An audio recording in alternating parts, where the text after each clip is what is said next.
Angelo Lambropoulos, Director of Lambros Realty, and here I am back again with this time the August 2022 Cherrybrook property market update. So I'll get straight into it. There were 6 registered home sales for the month of August. Obviously, when I'm recording these sales, they're 4 bedrooms plus, just to try to keep it as accurate as possible. Median is sitting at $2,227,500 amongst those sales. Highest sale achieved was 2.3 million, and the average days on market is sitting at 34. Now, in comparison to August 2021, there were 11 registered home sales. The median amongst those home sales was sitting at 2,110,000. The highest sale was 2,530,000, and the average days on market was sitting at 24. So from that, we can see that sales volumes have halved in comparison to the previous month, and registered home sales have essentially also halved from this time last year as well. Now, the median home price for sales is up 5.6% from this time last year and is up 16.6% from this time last month. So the average days on market, as I touched on before, are currently sitting at 34 days in comparison to July 2022, the previous month, where the data was recorded at 71 days. Now, when we look at the auction results for August 2022, there were 3 registered auctions. Of those registered auctions, none of which had sold at the auction.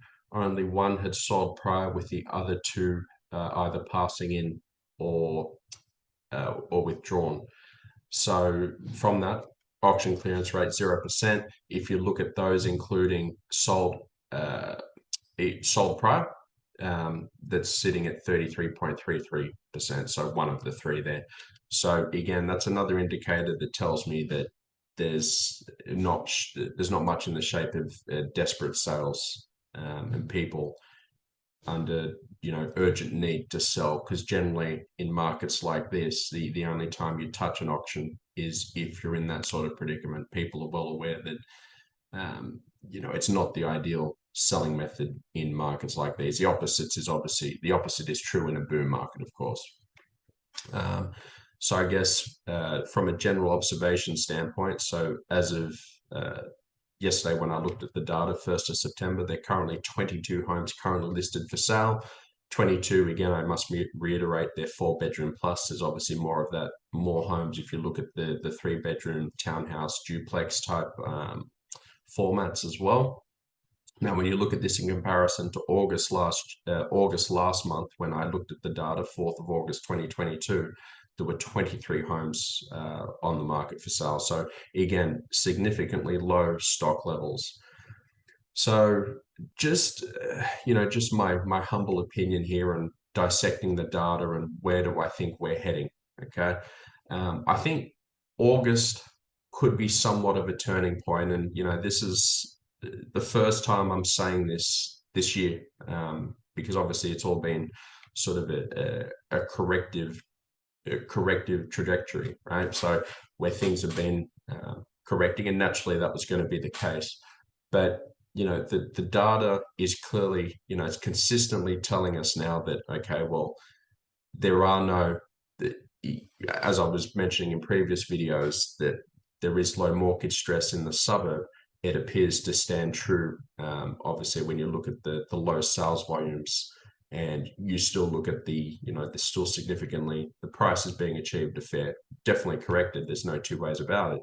But as you can see, the figures are still quite strong. Obviously, that's remaining resilient because, homeowners are thinking, all right, well, this isn't the ideal selling environment, so we'll just hold off. So it's that low stock level that's, keeping Cherrybrook performing relatively well in comparison to other suburbs out there.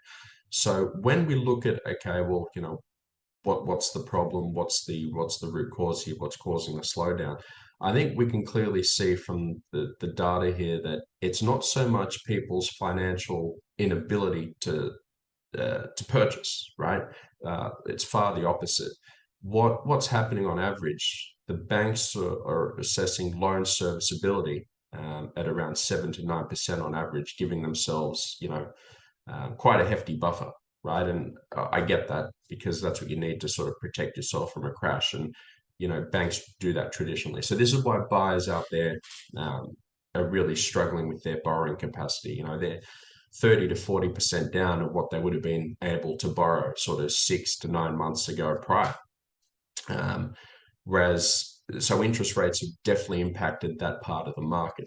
Have the interest rates impacted the homeowner portion of the market? Well, not really. And this is broadly speaking. Of course, obviously there's a few exceptions to the rule, but broadly speaking, having low mortgage stress in the suburb, obviously transitions to, not much stock, sort of taking what you can, not resorting to auctions because they're not delivering results, people opting to withdraw, not much in the shape of price corrections.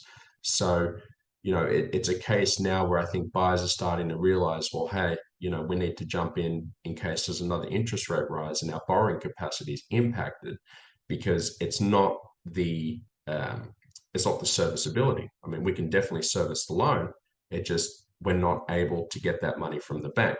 So the problem here is, when you look at this is why I'm saying, consider August perhaps the turning point where things will change. I say this because, again, people have the cash, people are looking to buy. We've had record low interest rates in the past where a lot of people have attacked their principal, low mortgage stress, people are cashed up.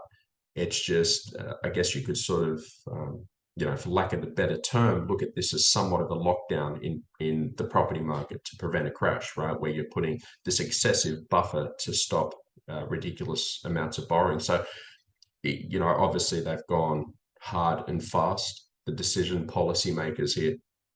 But, with the next interest rate announcement just around the corner next Tuesday, my guess is it's, if it does go up, it's only going to go, no more than 0.25%. And, I wouldn't be surprised if interest rates stay on hold, because obviously things have definitely slowed. The right measures are in place, coupled with the fact now that, typically school enrollments and that start to come into play. People will be looking to buy in, so it sort of becomes that pressure environment. So I think you'll find that the pressure is more on the buyer's perspective to look at buying in before interest rates increase or continue down the path where they're struggling to get finance, where, the pre-approvals that last them 3 months, once, obviously once that time elapses, their borrowing capacity will decrease. So, yeah, I hope I sort of haven't waffled off too much and, put the point forward. Obviously recording live, I'm sort of talking as I see it, so forgive me. And, if you want me to elaborate further, contact details are up there. Happy to have this discussion with you. And the other thing I was going to mention as well, as far as the rental market as well, yes, traditionally moving into spring now, as I said, with school enrollments, expect the rental market to keep firing along as it has. The moment we're listing something at the moment, it's getting leased almost immediately. So, just another thing I want to mention as well is our new Cherrybrook location report has been published with all the data highlighting what I've touched on. Obviously that it will cover August to November 2022. Not much changes. So if you want a copy of that, again, you can contact me. Happy to provide you one. Or if you visit our office at Apple Tree Shops, again, details are just in the top corner there. We've got one at our front, the front information box on the display window. So by all means, take your free copy. But yeah, so all in all, I guess just to summarize what I said there is mark August 22 down as the turning point in which I think you'll find that, the market has somewhat in Cherrybrook has bottomed out. I don't think there'll be much more left in the shape of corrections. I think, if you're looking to buy in, it's sort of hitting the tail end of looking to buy or get in at a reasonably good price, because the moment it kicks off again, and once these restrictions are eased, as I touched on, people have the finance. It's just not their ability to get access to the funds. Once they're able to get access to the funds, well, who knows where it's going to go. But again, I can't see the market firing like it has done in the past. I think it'll be a slow, staggered approach.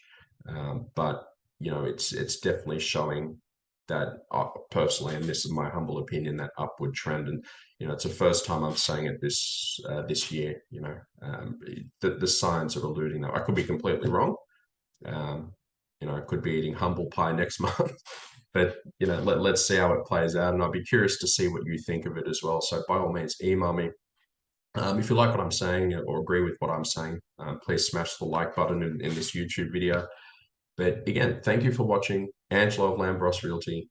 Details in the corner if you have any questions. If you need any real estate assistance or anything of the form, you need an appraisal or just want a better idea of what's happening in your property specific, give me a call. Happy to help. Thanks for watching.